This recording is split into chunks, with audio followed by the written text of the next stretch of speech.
Bokota na bapalin, ba diaspora bokota na bapalin, ba combattant bokota na palin, ba congolais.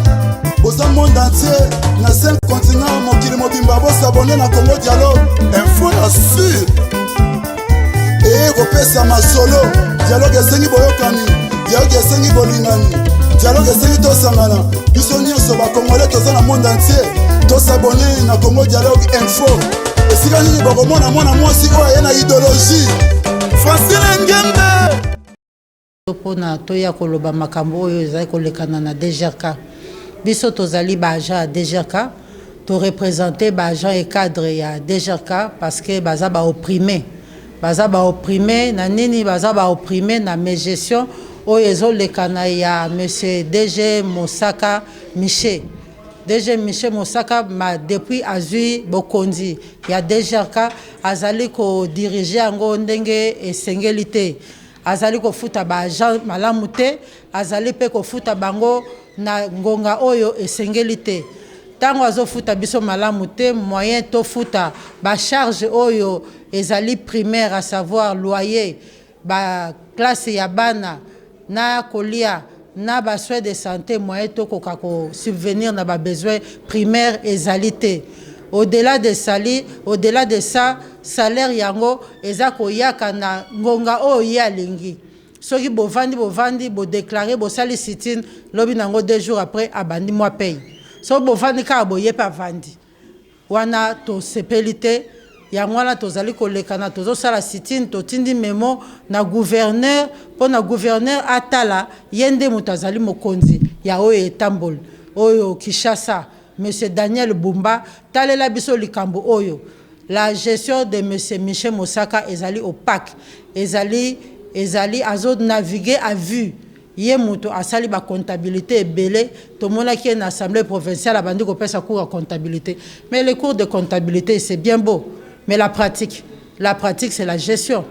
Le management, au-delà, il y a Rosala comptable. Il faut osala naba acquis mususu, osala naba capacité mususu, osala na esprit managérial. Esprit managérial ezo senga makelele zalate. Azali pasteur na église makelele zalakate. Makelele zalakata oyoki kaka na église balobi to bengala ba démon makelele yokani babandi ko bengala ba démon biso makelele mikolo nyonso na DGRK, c'est-à-dire démon ya biso ezanani biso na DGRK to komi obe makelele obe sit-in obe memo po ba futa biso makelele wana komi nini to koma bengala ba démon po to zwa mbongo oyo ya biso batu bazako kufa. Papa azako bima yebite mbongo ya kolia ndenge nini akomi na nzela akwei ba memie na hôpital akufi banda janvier ti lelo 12 agents to perdre ba kufi eza passe eza pe mawa bazala na bomoto bazala na mawa na biso chef de l'état na avant dernière session de conseil des ministres alobi likambo ke eza normalité muto asali bakokala kofuta et puis ba salaire même na niveau provincial même na niveau national eza be obendenge moko ba meka kotala ngo yango bakonzi oyo bazali chargé ya emploi balandela makambo nyonso wana te batalela biso soki bango bakokoka te chef de l'état ndenge kana kini to mesana papa mokonzi talela biso likambo oyo bato bazali place wana ce ne sont pas les hommes qu'il faut. Talela biso likambo oyo lokola nani de gouverneur Daniel Bumba ayesika bo salisa ye to tindi memo atala likambo oyo a remplacer le biso monsieur Miché Mosaka na ngonga oyo. Nous avons des gens capables, les hommes intelligents, les hommes intègres qui peuvent venir à la tête de la DGRK et mieux gérer. Ye azo sala gestion, azo naviguer à vue. Wana eza gestion malamu te batu bazo kufa ba loyer ba futaka lisusu te na DGRK ba soins de santé bazo futa ba centre hospitalier o bango ba lingi mingi bazo futa lisusu te soki a Jacques il faut asomba seringue yemoko il faut asomba kisi yemoko ba acte misusu ya ba opération a rosala te eza malamu te eza bongo nde ba ko gérer te na ba centre ba kiti ezate na réunion asuka yambaki biso ba mama to kei to la kisi makamu nyonso ayoki ono d'ailleurs bongo na rosomba 4000 chaise na kosomba mpo na bacentre nyonso ti lelo asombi te ntango ayebisi biso tokokutana na rendez-vous vendredi ya oyo ekolanda akimi biso ntango akimi biso abwakisi biso na calendre grec nde yango omoni biso bamama totelemi na kanda wana toyei kolakisa ke trop c'est trop tobandi pour parler amoni biso bato pamba yango wana tosali bamemo tokombosenga na ngongo oyo négociation eza lisusu te balongolola biso monsieur le DG Michel Mosaka ba remplacer na mutu oyo aza compétent intègre oyo aza na mawa ya bato eza te bokamata bapaster botiela bango biso ba DG botiela bango na baassemblée na bawapi ewapi bapaster nde bakomi bapaster batikala na baeglise commerçant atikala na commerce na ye oyo aye kosala mosala l'État il faut approuver que aza fonctionnaire de l'État aza na intégrité ya kogérer eza oyo biso toza kovivre te merci. Mais ils ont cassé ça avec quoi? Ça, on ignore encore. Le marteau, certainement. Collègues, quand vous êtes arrivés, vous avez pu trouver des traces? Il y avait des traces de pas. Oui. Nous avons piqué quelques photos. Il y avait des traces de pas pour certains éléments où nous plaisons combien. Oui.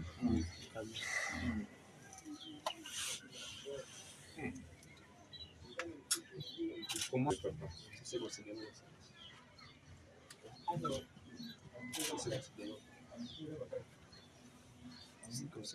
Comment ils ont suivi ma chambre? Ils ne sont même pas venus dans ma chambre. Alors lui, il n'a pas pu sortir au salon. Il était au salon. Du moment où ils sont entrés, il était au salon. Ils sont venus trouver papa au salon. On était avec papa au salon. Moi, je suis rentré dans ma chambre. Donc quand eux ont commencé à faire ça, papa est allé au salon. Oui.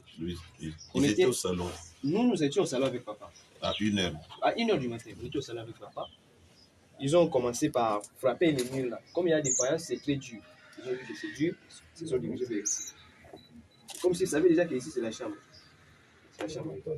Papa les gars dit bon attendez, j'ai fait quoi? Et puis ils ont cassé les murs jusqu'à ce qu'ils sont entrés. Ils ont retrouvé papa au salon. Voilà, c'est par là qu'ils ont commencé à frapper la machette sur la tête. Ils ont frappé plusieurs coups de machette sur la tête. Moi, je pensais même que c'était 3 coups. Puisque avec ce sang-là, je pensais que c'était 3 coups. Mais lorsque je suis arrivé à la mort hier, je me suis rendu compte que non, c'était plusieurs coups. Puisqu'il y a les blessures là, je me suis rendu bien compte qu'il y a beaucoup de coups qu'il avait à encaisser.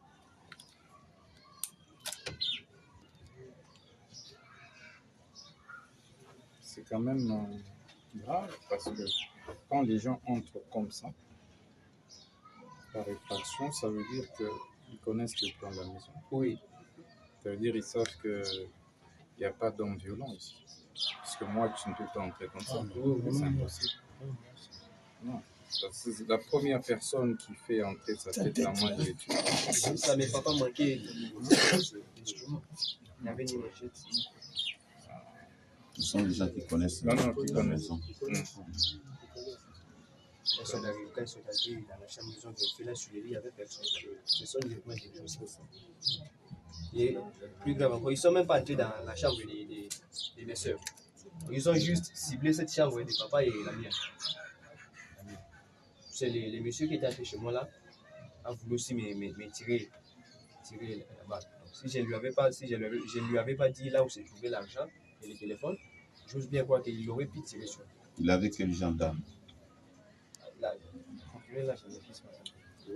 Ils étaient au nombre de combien? à l'intérieur, c'était à 3. Mais ici, dehors, j'ose croire que c'était nombreux qui surveillaient l'enceinte. Oui. À l'intérieur, c'était à 3. D'accord. Et la journée, papa était sorti? La journée excellente, j'étais au campus. Je suis rentré à 19h30. Mais lorsque vous êtes renseigné, il était sorti? Je ne me suis pas encore renseigné, mais je crois qu'il était sorti, puisque quand je suis arrivé, j'ai vu ses chaussures sur la véranda. Je me suis dit que non, c'est que papa avait fait un déplacement. Quand j'avais joué avec un médecin, il m'a dit que c'est seulement vers 16 heures. J'étais parti chercher les femmes. Comme il a l'habitude les oranges souvent. Il n'était pas juste acheter les oranges. Les oranges pour maman. Simplement ça. Donc c'était ça les déplacements. Moi, je suis rentré à 19h30 et c'est moi qui ai dormi en retard. J'ai dormi à 22h. Papa avait déjà fermé sa porte. Il était entré dans sa chambre autour de 20h. Comme moi j'étais venu un peu en retard, je devais aller puiser de l'eau, ranger avec les livres. J'ai fermé la porte principale autour de 22h et je suis parti dans ma chambre. J'étais donc ces jours-là les derniers messieurs. Je sais qu'il y a une autre Et lorsque vous avez retrouvé papa par terre, le procureur par terre, il t'avait dit? Il m'a dit seulement Rachidi en Rosemont. Je l'ai approché de l'eau à plusieurs reprises. Et ma cousine qui est là, lorsque je suis sorti, elle m'a relaté que papa lui avait demandé aussi de l'eau à boire. Papa lui avait demandé de l'eau à boire. Et elle lui avait donné aussi de l'eau à boire. Elle lui a donné de l'eau à boire. Mais lorsque nous sommes sortis avec maman pour chercher les gens, afin de nous secourir, quand on est arrivé, papa ne parlait plus, mais il respirait quand même. Il respirait. Jusqu'à ce qu'on l'a mené à l'hôpital. Il respirait aussi, mais... Très bien, je pense, monsieur le magistrat, je pense la proposition que vous avez faite, je vais rapidement l'analyser. Comme c'est légal, il faut envisager comment le procureur peut évidemment détenir des petites armes, des armes de petit calibre, des pistolets. Je crois qu'il en va de la sécurité du corps. Il en va de la sécurité du corps. Je suis d'accord que si il avait son pistolet, ceci n'arriverait pas. Il faudrait juste prendre des mesures d'encadrement pour qu'il n'y ait pas de débordement par la suite. Mais l'urgence s'impose. L'urgence s'impose. Je vais devoir faire rapport à la haute hiérarchie, au chef de l'État et à la première ministre, mais pour pouvoir ordonner que cela se fasse. Merci.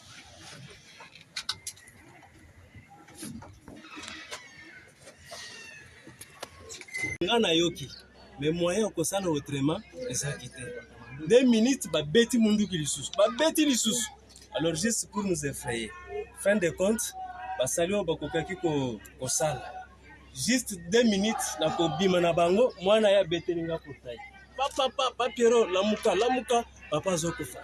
Nous étions parmi les premières personnes à kokota na ndako tokuti ye aza lisusu na makasi te ntango ayoki mungongo nanga apesinga liboko nasimbie na liboko mususu mais azoko kotelema te natala boye esasi ebimi awa alors totali na mutu boye bamashete ya makasi batrace ya minene nasimba ye na mutu boye akwei nde tolobi solution na voisin tozaki na ye tolobi ke akokufa boye te fo tomemena na hôpital basala premier soin tokei po tomema ye tomemi ye na kiti tokomi na hôpital todepose ye.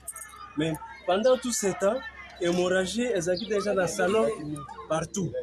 Alors, tant que tokomi wana, pour passer le premier soin, tu constatais que vraiment ezalaki mwa makasi, bapote lekaki mingi. Donc mai makili banda ko bimaneti mai. Alors nde na bengi infirmière, naza fait corps médical, na ebisi mais nazomona clarté. Ils ont un tensiomètre, tout prélevé ba signe vitaux, tu bo juste azana etani. Alors, tant que vous avez un tensiomètre, signe vitaux, tu comprends que tu as des soucis. Donc, les films, ça les miens là. Et ça, quand il y a des awa. Bakawana et comme moi, et belé. Dernièrement, ils ont mangengenge. Na bibo tolo bate excellence. Et ça, quand même presque méthode. Bazoya, bazo bukandaku, bakoti, basali, bako violer même. Bazo ça n'importe quoi. Tant que vous avez une opération à bango, il faut tout effacer pour moi si. Alors que moi si pendant 7 ans, akimaki akenda ko batama na salle de bain. Alors baluki ye mususu alobite. Donc on a effacé déjà. Va bientôt kende va récupérer $420 on va pesa ki mwana. Or maintenant ni magistrat de banda ko yebisa bango. Bozo atambongo, bozo ataboyi, bozo nyonso botika ngai. Bango ba yaki vraiment avec détermination ya ko effacer. Nde moi passion tozana ngona minute tobengi bao tokokaki kobenga telefone ezosone des fois bazoya donc neti awa mpo tokóma na basusi ate eza mwa mpasi na baere wana mpasi yango wana soki tokosenga epa na wa eza yake koto oyo toza deja na souffrance toevite soki tokoki kosala lisusu nini sunga biso ata mwa susi ata service moko boye ya bato bakoki koyokela biso anga de besoin na butu tokolanse alarme bayoki biso bayepe intervention donc ekosala biso mwa kitoko. Merci excellence. Merci beaucoup. D'abord mes condoléances. eloko oyo ezangi na mboka na biso ezali teke critique mais ezali réalité baservice na biso oyo ekoevre actuellement na niveau ya renseignement na niveau ya sécurité ya mboka bazali na ba vrai analyste penza na ndenge oyo Mobutu aformaka bato ya kala te parce que oyo biloko ya ndenge oyo wana eko relevé na oyo yo kaka ba chevronné ya ba analyse na ba niveau ya sécurité. Tout d'abord trêve oyo wana musala na yango nini. Avant que boya kolobaka makambo ya trêve, il faut connaître l'origine ya guerre. Biso toko bunda na banani. Ce sont les Américains et plus particulièrement ba démocrates américains depuis Bill Clinton ne batubati biso na kati ya pokoso ya situation oyo. Comment celui qui vous agresse, c'est celui qui vient en premier lieu aya koloba na yo alobi otosa la trêve. Bon, pona nini bakende kosenga na Poutine trêve te pona bitumba ya Ukraine. Trêve ezalaka stratégie moko ya mabe, c'est-à-dire soki ba dirigeant ya mboka na bino yo bandimi trêve oyo wana, donc pona ngai na koloba qui sont complices, c'est la trahison même. Ça c'est la manière ya kopesa banguna ba s'organiser d'une manière beaucoup plus forte pour nabaya ko achever bino mbala moko. Trêve ezali nini? Oyo tanto boko kiboko sa o trêve o repli stratégique o boye na boye. Yango wana na kati ya babiloko ya ndenge oyo. Mais pona nini penza Félix Tshisekedi bato nyonso tu bakopesa ye conseil balobi Zoaka quand même peu bato oyo ya kala même pas officiellement ne fils kata o consulta kabango ba pesa ka yo pe certaines mayele bande bato oyo ya yaki na bango ba s'enrichir pe moi mingi et coquille. Pour le moment il doit montrer que il est nationaliste, il est patriote. Alors le col ndenge otuninga likambo wana oyo ya trêve, en tout cas le fait d'accepter cette trêve, c'est faire partie aussi du complot contre notre pays. Yango wana omoni papa journaliste, il est connu de tout le monde. Il est connu de tout le monde que ezali ba américain.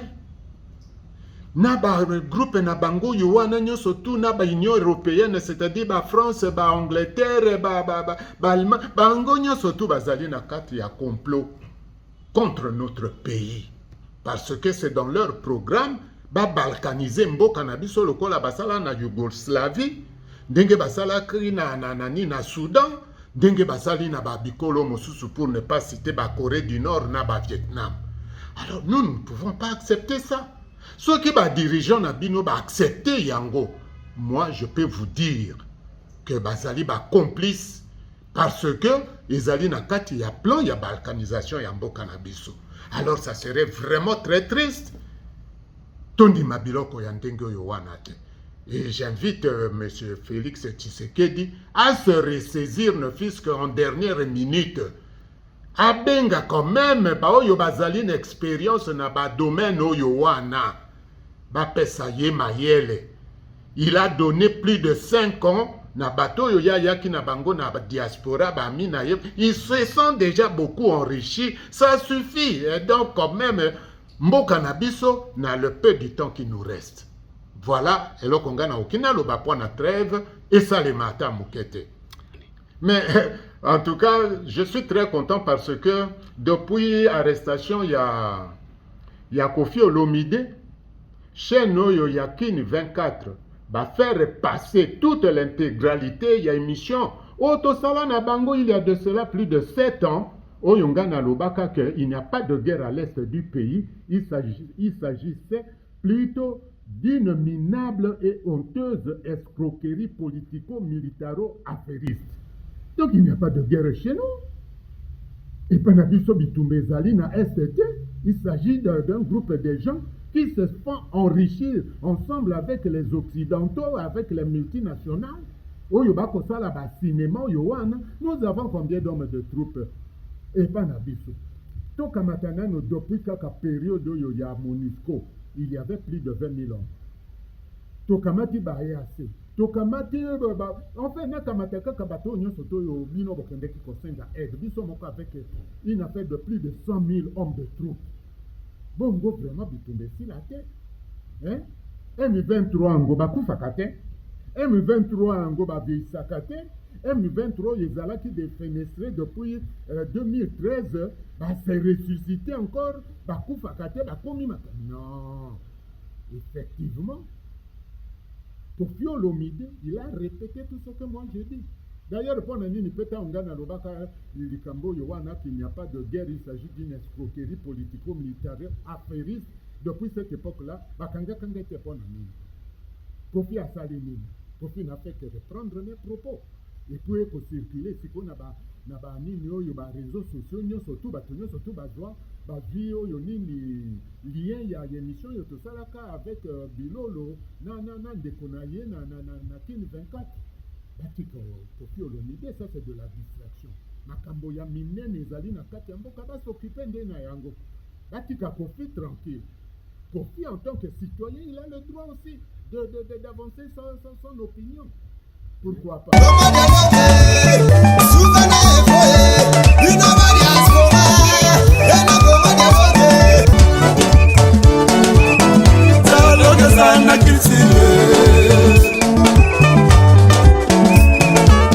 Oye na société belé boyokana eza te tokóma na bafoye ndenge moko papa na mama dialogue eza te ekóma lobi mwana abimi fase akimi ndako mwana akomi na balabala mwana akomolala na wenze mpo nini dialogue eza te na bafoye.